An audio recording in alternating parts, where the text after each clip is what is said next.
and especially from our brothers and sisters in northern Kenya, where drought continues to tighten its grip just as families prepare for the holy month of Ramadan. No parent should ever have to watch their child sleep hungry. These voices from the north are not mere statistics. They are the living conscience of our nation, calling us to act with urgency and humanity. One life lost is one too many. As Kenyans, we know who we are. In moments of trial, we have always turned to the enduring spirit of Harambee, pulling together, standing shoulder to shoulder, and sharing what little we have so that no one is left behind. When one region suffers, the whole nation feels the pain. When one child goes hungry, it diminishes us all. This is why we must rise together under the simple but powerful call of Kenyans for Kenya, a reminder that our strength has never been in division but in unity, compassion, and collective responsibility. Kenya is now facing a deepening drought and food security crisis that warrants urgent national attention. Current assessments indicate that about 3.3 million people are already experiencing high levels of acute food insecurity, a figure projected to rise as below average rains, rising temperatures, and declining harvests continue to strain livelihoods. As of December 2025, the crisis was particularly severe among the most vulnerable, with more than 741,000 children under the age of 5 years, acutely malnourished, and over 109,000 pregnant and lactating women in need of treatment, underscoring the scale of humanitarian emergency. Further, water stress has emerged as one of the harshest realities. Women and children bear the greatest burden, walking long distances, missing school, and facing increased risks of disease and malnutrition.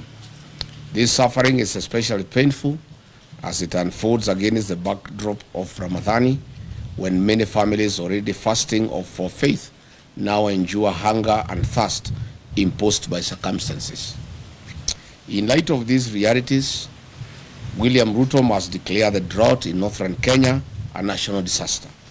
Such a declaration will unlock the scale of national and international response required to save lives, protect livelihoods, and restore dignity of the Kenyan people.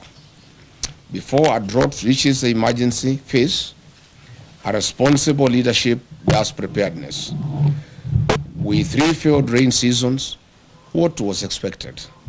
Building of water ponds, dams, and allocation of emergency funds in time to those in need. In a meeting yesterday, the government, in a typical knee-jerk reaction, allocated 4 billion Kenya shillings to 23 ASAL counties. This translates to approximately 173 million per county, allocated to 3.3 million Kenyans who are affected.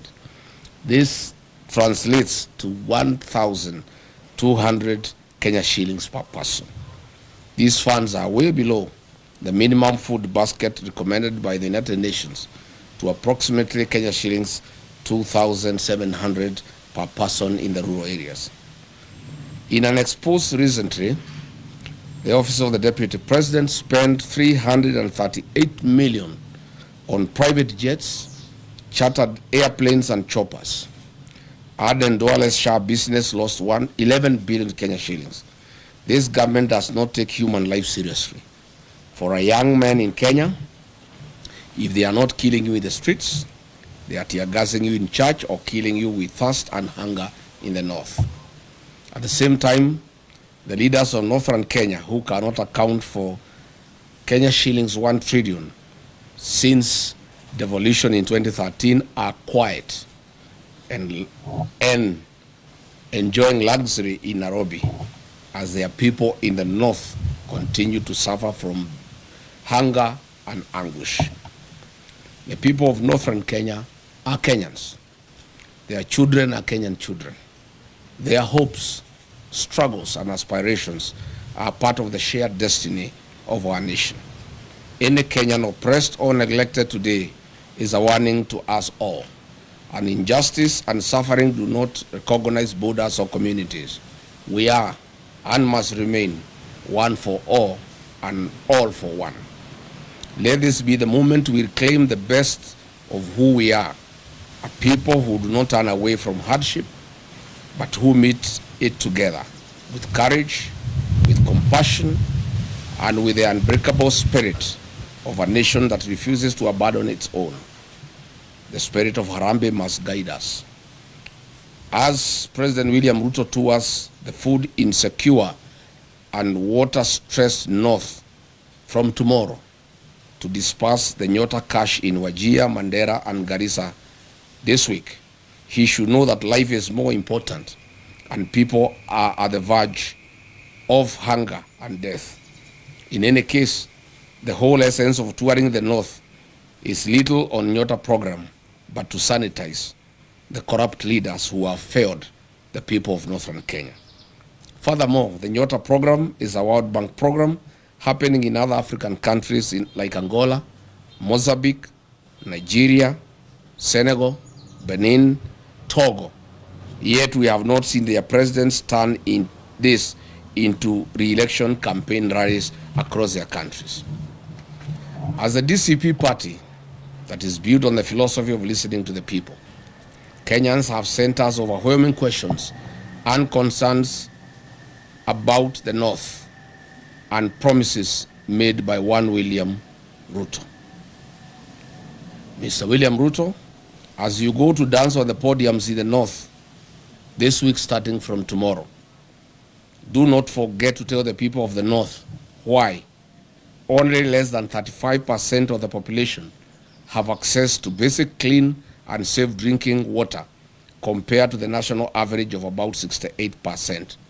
The North, too, are Kenyans.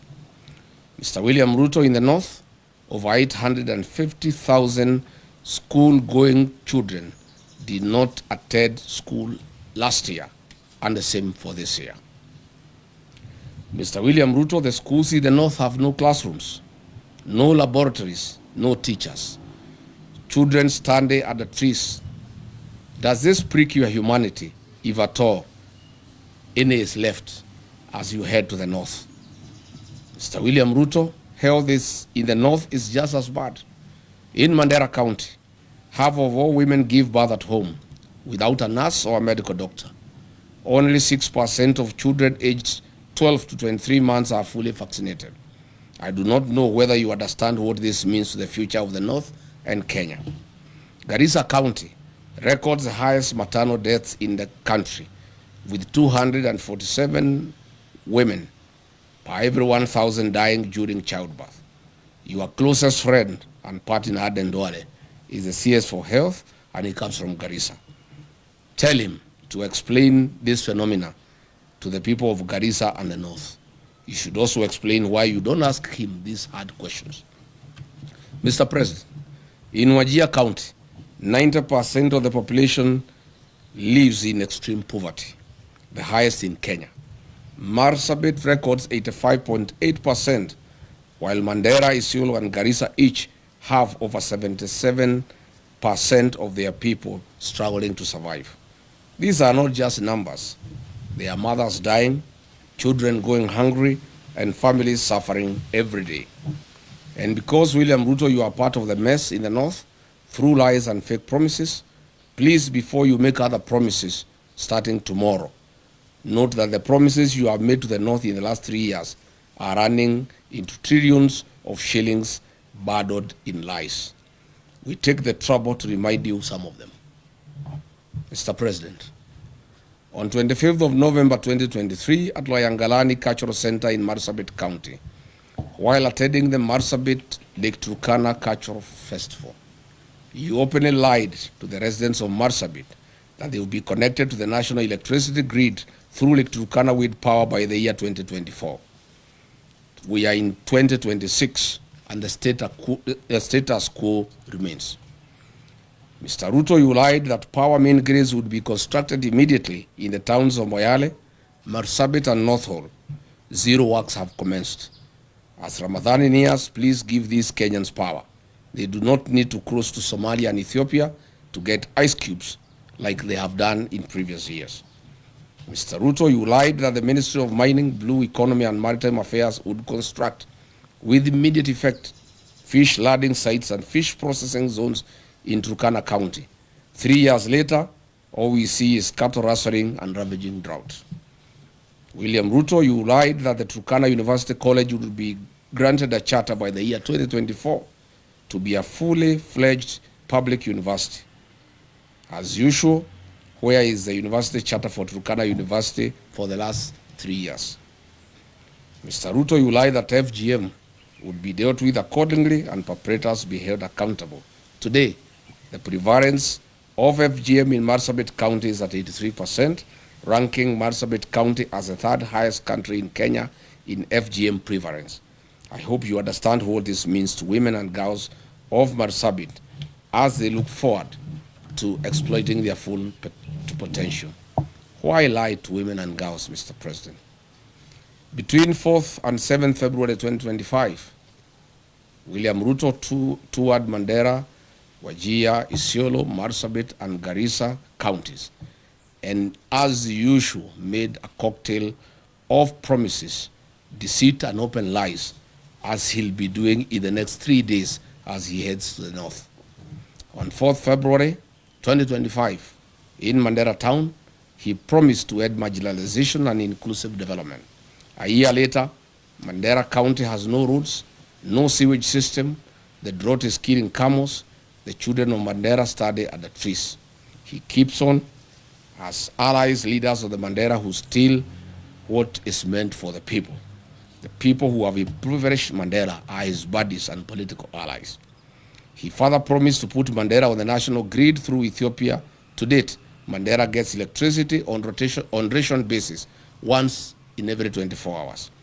The president promised to put 1.2 million acres of land in Mandera Triangle along River Daua under irrigation. To date, no progress has been reported. On the same date, at Mandera Teachers Training College, he promised to support improvements in educational infrastructure and increase teacher recruitment in Mandera and Northeastern region. Which single school has been built since then? On security and counter-terrorism commitment, William Ruto promised to protect residents and combat insecurity. He promised to ensure security and fight terrorism in Mandera after high-profile abduction incident involving 5 chiefs before his visit. Interestingly, 5 months ago, Jubaland forces occupied almost half of Mandera town, and Ruto has never commented on this matter. On regional connectivity and infrastructure, William Ruto promised to expand Mandera's road and energy connectivity. He said that the government will build and expand key infrastructure linking Mandera to the rest of the country, including roads and electricity through Ethiopia. It remains a lie. On the same date, William Ruto promised to speed up Mandera water supply and sanitation project at a cost of 3.1 billion to benefit households with improved clean water and sewage systems. Again, this is a white elephant. On February 5, 2025 in Wajir town at Orahek grounds, he promised that his government would connect 20,000 households in Wajir to electricity and expand rural electrification, including schools and mosques, at a cost of 3.6 billion Kenya shilling. To date, not a single home of the 20,000 households has been connected. William Ruto, as you head to Wajir for more lives, you will have to tell the people of Wajir why you lied to them on this particular date. On ending marginalization with equal development, he promised to ensure equitable development for Wajir and the broader northeastern region, eliminating discriminatory policies and promoting economic growth. Unfortunately, he is working with and sanitizing leaders of the north who loot public resources for their benefit to build malls and flats in Nairobi, in Dubai, and in Cape Town. He further promised to launch and support local projects in Wajir, including sites like Tarbaj Teachers Training College, livestock vaccination drives, county assembly facilities, industrial parks, housing projects, hospital facilities, and more. Zero progress. On 31st of February 2024, William Ruto, who are in Marsabit County, launched the following projects. Periodic maintenance of Marsabit A2, Orange House, Kiwanja Dege Primary School, and A2 to Mata Aruba A2 road, which is 5 kilometers. Today, there is no progress. He launched again another project of 42 million Kenya shilling for periodic maintenance of Marsabit Bypass Road to be completed within 9 months. Again, it's now 2 years. William Ruto launched the periodic maintenance of Saku Modern Market to Shauri Yako Marsabit Road at a cost of 17 million. This was to be done within 9 months. 3 years later, there's no progress. In Isiolo County, on 11th April 2023, while breaking the fast with the Islamic community, he lied that Isiolo, Kulamawe, Modogasha Road will be upgraded to bitumen standards. Again, it remains a lie. Again, under his leadership, the 9.4 billion Isiolo Garissa Road, unassociated to all weather roads, remain stalled.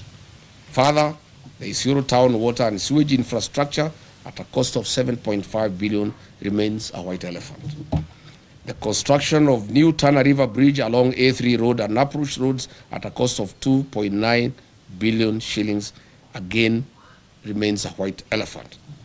In Wajir town, the town with no power supply, 63 years after independence, William Ruto has made the following promises, which remains delusional. Water plants at Ajawa, Abdiwako, Kwara, Badibidan, Alanas, Asewaji, Bojigaras, Lehele, Sheba, Abakwifin, Abakwida, Dagale, and Sharifa. Water projects in Habasweni, Buna, Wajia Ball, water piping and supply, Elnuna, Tulatula, rehabilitation of Banish water project, Tabaj water supply, Kulsini water supply, Dentelai water project, Elders and Ole water supply. These remain lies to the people of Wajir. In terms of irrigation projects, he has promised Wajir South Cluster, Mansa, among others.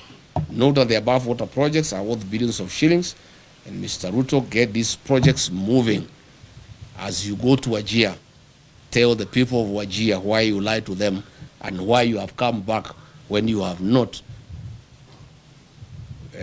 implemented what you promised them.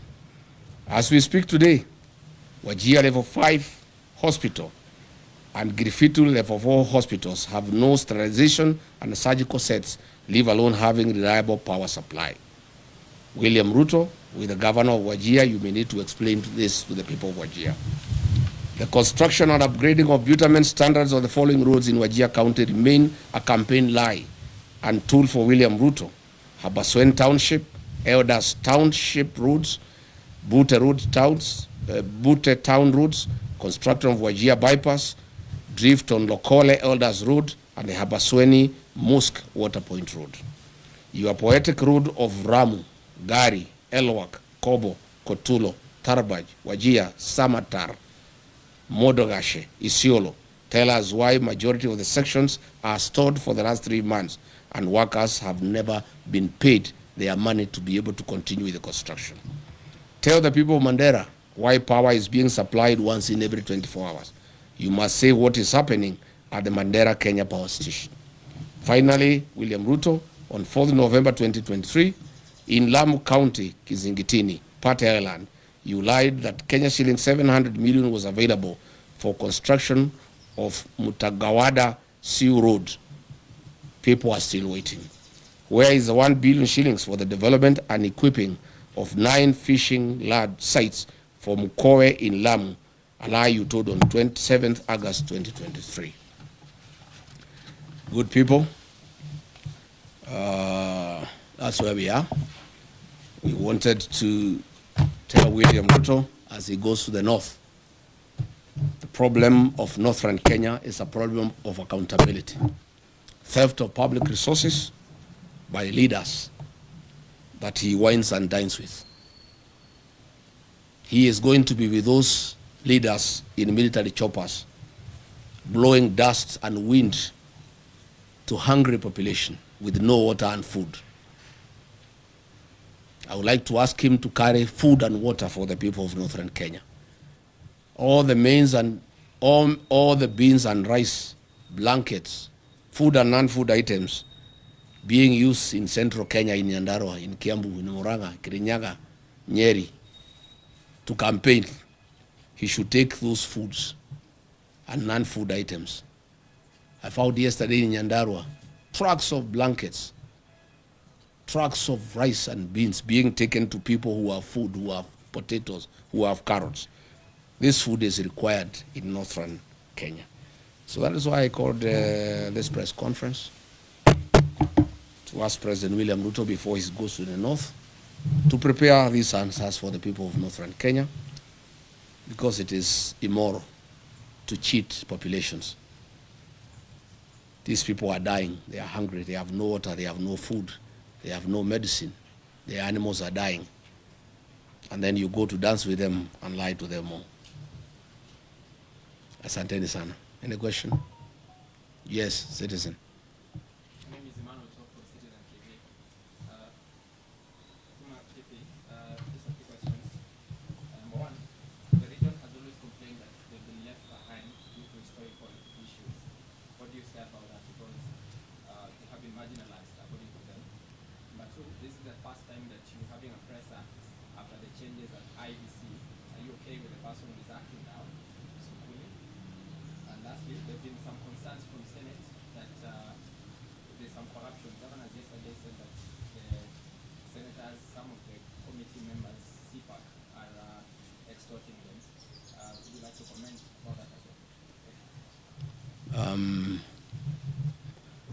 Thank you.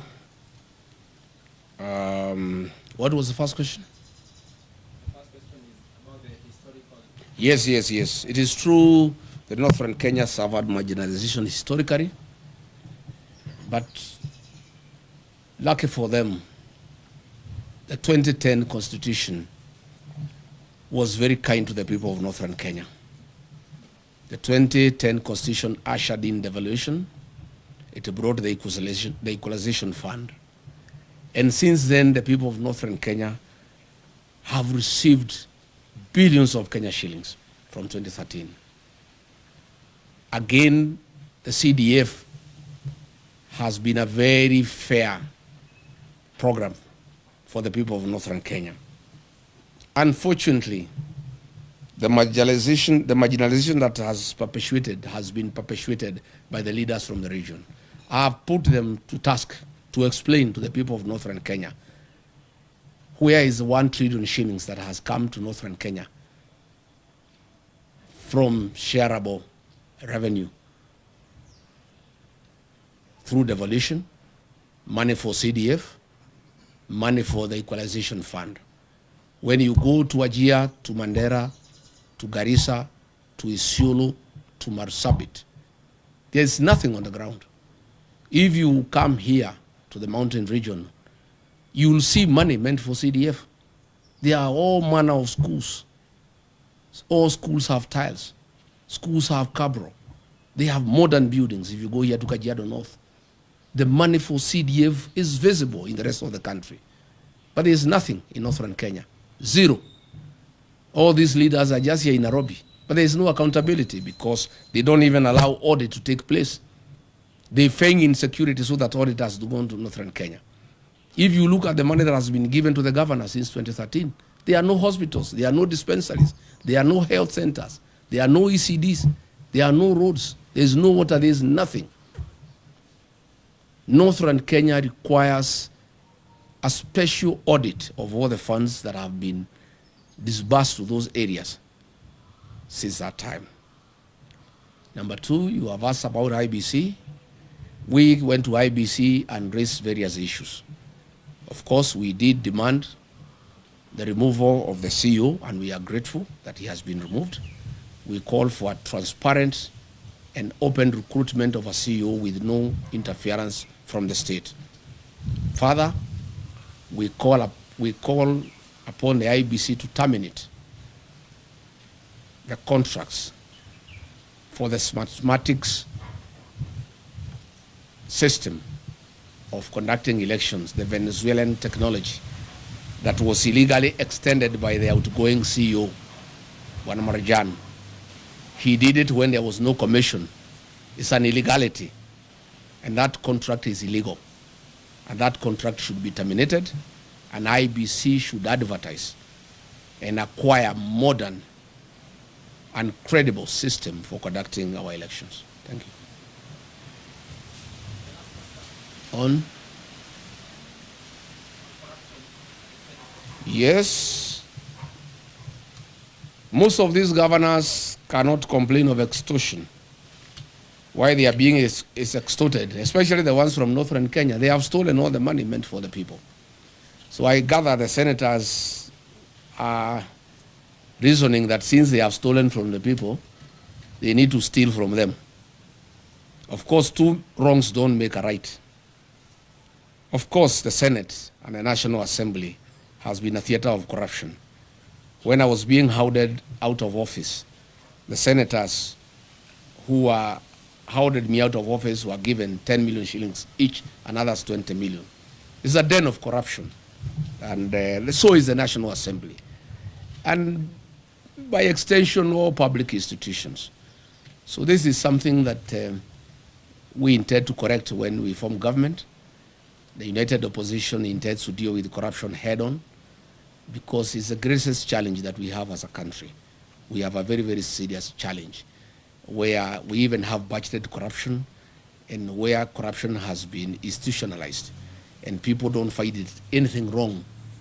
Again, William Ruto has really encouraged people to practice corruption.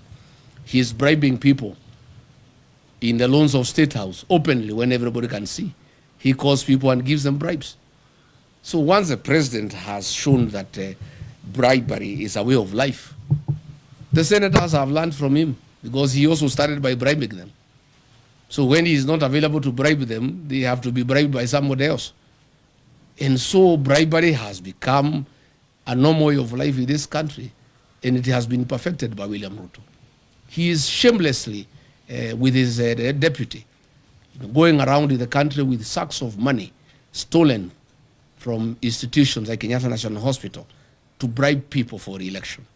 And therefore the senators, the MPs, the police, the administrators, everybody is learning from the best. William Ruto is the one who has perfected bribery as a way of life. And therefore everybody has learned from him. And that is the country now that we have. And that is why we are preparing for the next election to correct this situation by removing from office and bringing a government that is transparent and accountable. Yes?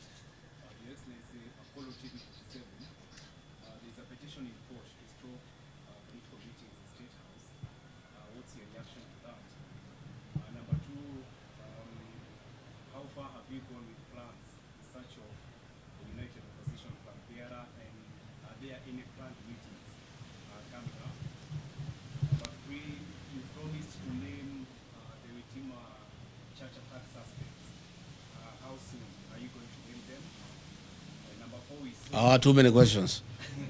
Those are enough. One, we agree with that petition. State House has become a scene of crime. Instead of being a coveted institution where good policies are conceived and pronounced, it has become the center of corruption and bribery. It has also is no longer a national institution that looks after the people of Kenya. It is now the headquarters for UDA party and the election of William Ruto. William Ruto has abandoned government. He's not running the government anymore. He's just thinking about the election. So State House is a campaign scene, and again, a scene of corruption and bribery. We are committed to have one single presidential candidate to face William Ruto.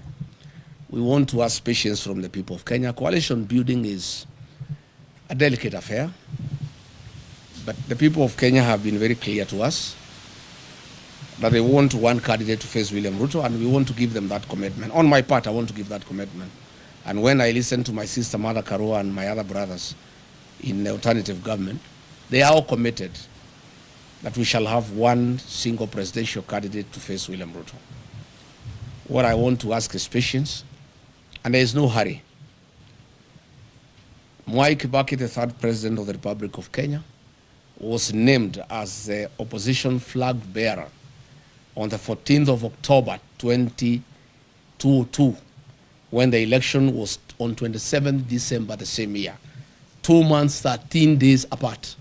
There's no hurry. We can take our sweet time.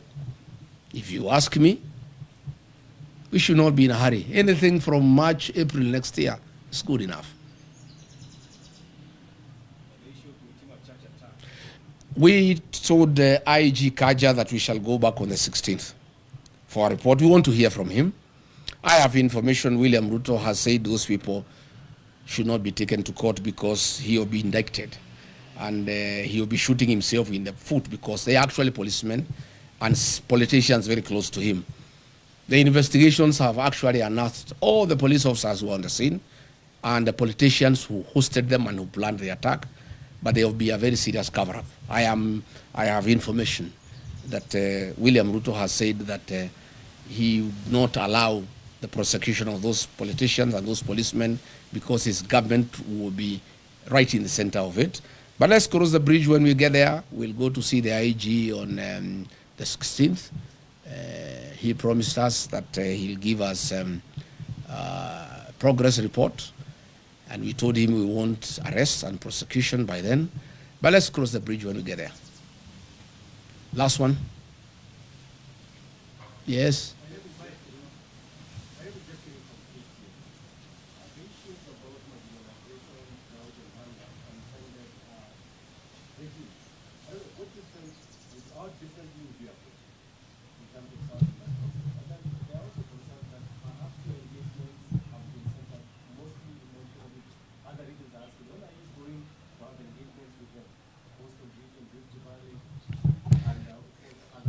My friend, I'm here today talking about Northern Kenya. I'm a Kenyan leader. William Ruto has unsuccessfully tried to say I'm tribal because I come from the mountain and I spend a lot of time there because it's home. Even you people, when you go to work, in the evening you go back home because that's home. I'm a Kenyan leader and I'll be talking about Kenya. I'm today talking about Northern Kenya. Later tonight I have radio stations from the Ma community discussing issues in Narok, in Kajiado, and in Samburu. I want to say the 2010 Constitution dealt in a very big way with the issue of marginalization. My administration will work on accountability to make sure that funds, public funds, appropriated by the National Assembly and given to the counties and given to the MPs through the Constituency Development Fund, those funds are spent prudently for the purposes for which they were appropriated. I don't think we have really a big problem about lack of funds. It's the issue of accountability, and more so the North. The people of Northern Kenya have borne the brunt of lack of accountability. And they have been taken for granted for too long. And that's why they're happy with me. And I can tell you, President William Ruto has the MPs and the governors in Northern Kenya and the senators. I have the people. The people are with me because I'm talking their language. And I've become a very serious defender of the people of Northern Kenya. And I want to give them a solemn promise and undertaking that in the next 1.5 years, I'll be their spokesman. I'll bring out all the issues that bedevil their region. I'll call out their leaders until they get justice. And after I'm elected president, I'll sort them out. I'll carry out a special audit on funds allocated to those regions from 2013 to date. And those who have misappropriated those funds will be held accountable. And they must pay the price for stealing public funds. Yes. What do you have to say about the health situation in the Kenya region now that you are against the food supply system being used by politicians? The drought situation in Mount Kenya region is very minimal. There are very few areas that receive relief food in the Central Kenya region, where I worked for many years as a district officer. I know the Mount Kenya region like the back of my hand. We have some little challenge in Tharaka, some little challenge in Bere, some little challenge in Katwanyaga, in Thika, some little challenge in Kakuzi, in Maragua, some little challenge in Karai, in Kikuyu, some little challenge in Deya, in Rimuru, some little challenge in Kieni, in Nyeri. That's it. And a little challenge in some parts of Ndaragwa, in Nyandarua. We have no business sending food to Kinangop. It's the basket of this country to give food to the people of Kenya. You have no business sending food to Kirinyaga. You have no business sending food to Madera. You have no business sending food to Tigoni. You have no business sending food to Gatundu. Those are people who have food. That food should be taken to Wajir, to Garissa, to Marsabit, to Turkana. That is where the food is needed. And if it was to be taken to the people of Mount Kenya region, it should be taken to those who are starving, not as bribes for votes. That is where we have a problem. And probably now that you have talked about that, let me also say, I have seen leaders from Western Kenya, the governor, the deputy governor, I have seen Aden Duale and others. They have been sent by William Ruto to abuse President Uhuru Kenyatta and trying to intimidate him and trying to sell him fear that he should not have a political mind, he should not interact with other leaders in Kenya, and he shouldn't have a political choice. And if he does so, they will take away his retirement benefits and his allowances. Let me tell those leaders sent by William Ruto. One, they have no moral authority to address President Uhuru Kenyatta. President Uhuru Kenyatta is a retired president of the Republic of Kenya, a statesman, a very serious nationalist, a Kenya who served this country with dedication and who deserves respect. Number two, I don't think President Uhuru Kenyatta can give up his constitutional obligations because of allowances. President Uhuru Kenyatta is not a poor man. He's a Kenyan who has worked hard. He's a Kenyan who has money and resources. And I don't think the President Uhuru Kenyatta can be told to shut up so that he gets allowances or he doesn't get. In any case, even if they carry out the threat and hold his allowances, there's no problem. Once we take over office, we shall give President Kenyatta his dues. And I know why they have a problem with the President Uhuru Kenyatta. President William Ruto is in shock. He is confused. He has panicked. The one-term thing is real because he became president courtesy of the votes from the Mount Kenya region. The Mount Kenya region, those who voted for him, those who voted for Raila are all against him. He had hoped he could persuade President Uhuru Kenyatta to assist him to divide the mountain.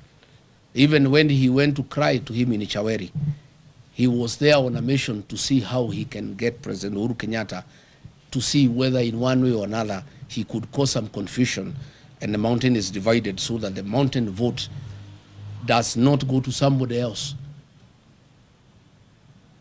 in one basket.